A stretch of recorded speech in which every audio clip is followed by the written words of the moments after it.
Welcome to Ancient Egyptian Hieroglyphs.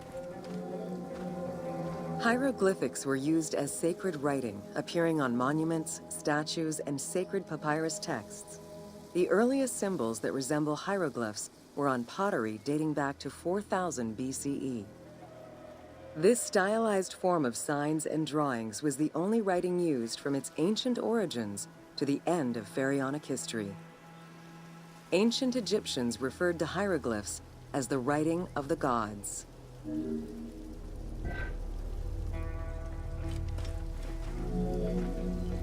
Considered a difficult language, it was intended for pharaohs, nobility, and priests, and meant to be used in ceremonies, within tombs, and for government records. Since few Egyptians were able to read the ancient hieroglyphs, the mythological aura around the language was persistent, even in their own culture.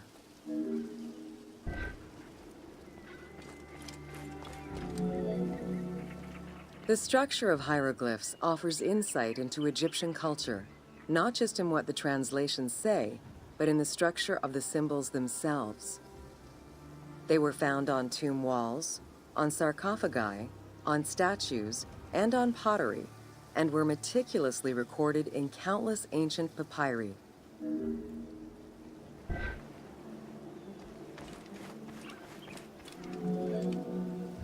In many temples, priests would perform rituals and daily offerings. These were accompanied by hieroglyphs used as spells. In tomb paintings, the hieroglyphs are represented with formulas to recite. These spoken words were meant to be spells which would allow the deceased to benefit from the offerings for all eternity. Spells and offerings were also written for the living, to enhance medicines and cure illnesses.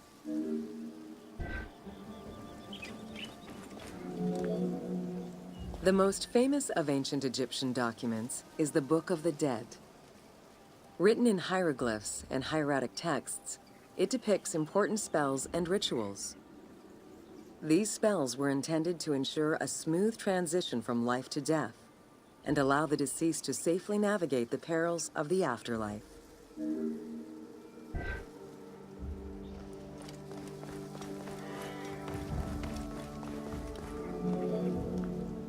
Even after it was deciphered, the reading of hieroglyphs remained difficult at times due to the many directions in which they can be read. Depending on the orientation of the signs, hieroglyphs can be read left to right, right to left, horizontally or vertically, though never bottom to top.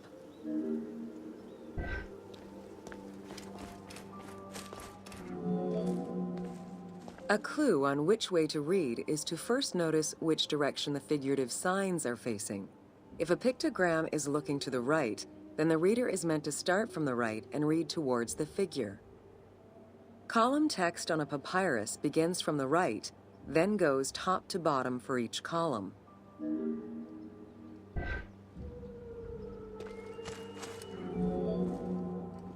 Text written on tomb walls resembles the structure of a page from a comic book.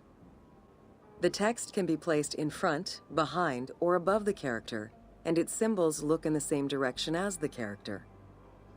Another clue is that the name of a god or hieroglyphs meaning gods or kings are always written before the descriptive text.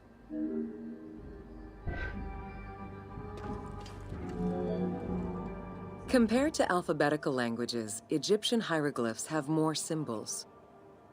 Confronted with the absence of vowels, the Egyptians invented a category of signs. When placed at the end of words, these signs help inform its meaning. For instance, a drawing of a lion will refer to a lion and also relate to the abstract concept of a lion as something dangerous or powerful.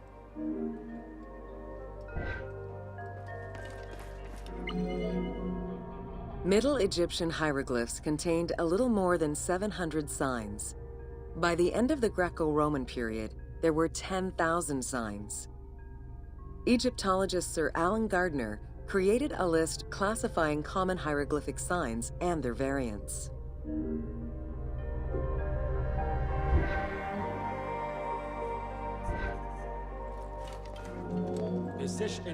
Ancient Egyptian languages have many similarities with Asian and African languages. They have evolved in similar ways to the various forms of written Egyptian. These languages belong to the Hamito-Semitic group. There were 5 clear evolutions in the Egyptian language, each with their own distinctive structure. These languages are known as Old Egyptian, Middle Egyptian, Late Egyptian, Demotic, and Coptic.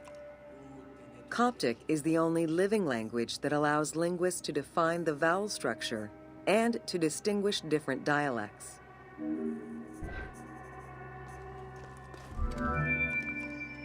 While hieroglyphs and hieratic script give us an idea as to how the ancient Egyptian language was structured and written, the way it was spoken is still up for debate.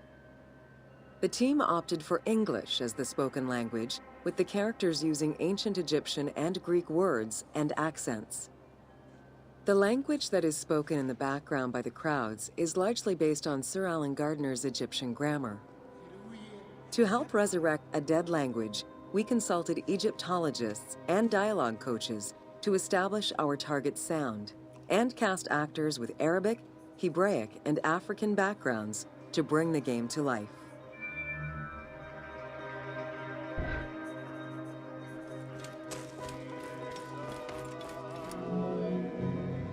After Alexander the Great's arrival in Egypt and the establishment of his reign, Greek became the language used by the governing bodies.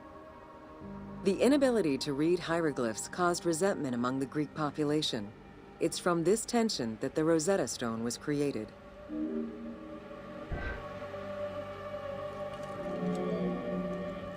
The spread of Christianity ended pharaonic culture and resulted in the destruction of its pagan monuments. This also marked the end of hieroglyphic writing and understanding.